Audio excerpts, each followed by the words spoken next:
Yeah, this is part of the Husqvarna 1980 CR390 project. Anyway, this is like a seat restoration, so, well, the second part, it's a progressive thing. Anyway, so there's the original seat. It's quite tidy, in fact it's almost immaculate, so that's pretty much the reason why I'm going to all this effort. But what I've done here, that's just gives you, I don't know, it gives you a good idea. But anyway, what's happened is I've done, this is the seat foam that I've refurbished somewhat. So it's got a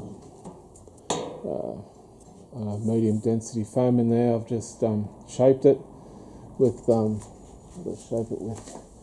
shaped it with a pretty much a speed file with coarse paper, so 40 grade paper, so it's a bodywork tool used for dealing with body filler plastic. So anyway, it works quite well on the foam. So yeah, so I've rebuilt the foam to a height that I like. It's a little bit higher in the nose near the tank.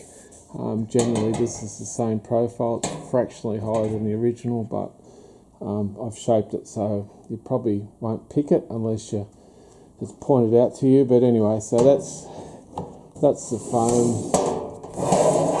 Foam's been reshaped. So anyway, like I said, this is a budget thing. Yeah, I could go out and buy a $200 foam, I could buy a $100 base, blah blah blah. So anyway, the project cost blows out. But anyway, I just thought I'll reshape the seat as I have done in many previous bikes to something that I enjoy.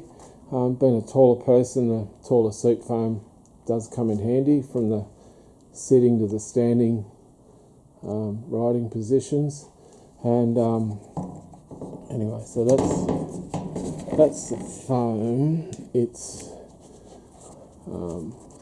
had a big chunk out the front. I've replaced that piece.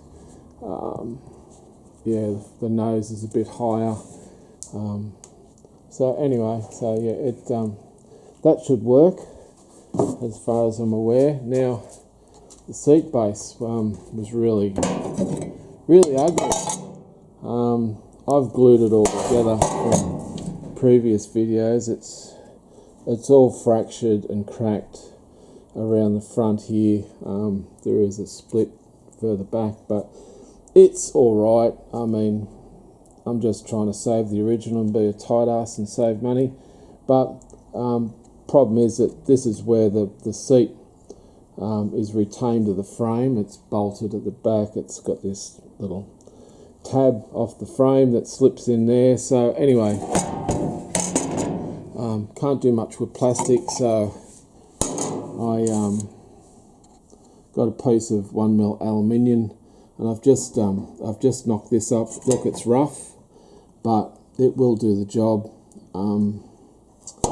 Yeah, it will do the job. That's pretty much the frame tab part of the seat. So this is all just hand formed. I've just gone at it with some hammers and bits of metal and God knows what. So it's only 1mm, moves around pretty easy. So yeah, stretched it and this and that. But anyway, so but the end result is pretty much this will sit under the seat foam. I'll glue this down to the base, and it will give the front of the seat, give it back its strength. And I'll probably glue it with Sikaflex and put some pop rivets so it's all one piece. And basically that'll be the frame tab piece where it slips into the frame and holds down tight without vibrating. So, but yeah, the seats, it's all right. The back mount needs attention. I'll clean that up and paint it and make it all pretty before it goes back together. But anyway, that's for this part of the video with the mucking around with the seat foam. So that's what you got. Yeah, seat foam goes on top, anyway, like I said, it's got a little bit more height in the front here, fractionally higher in the middle, and the back is very close to standard. So anyway, so that's my Polvo cheap ass seat rebuild so far, and I'll make another video when I skin it and put it on the bike. Anyway, cheers.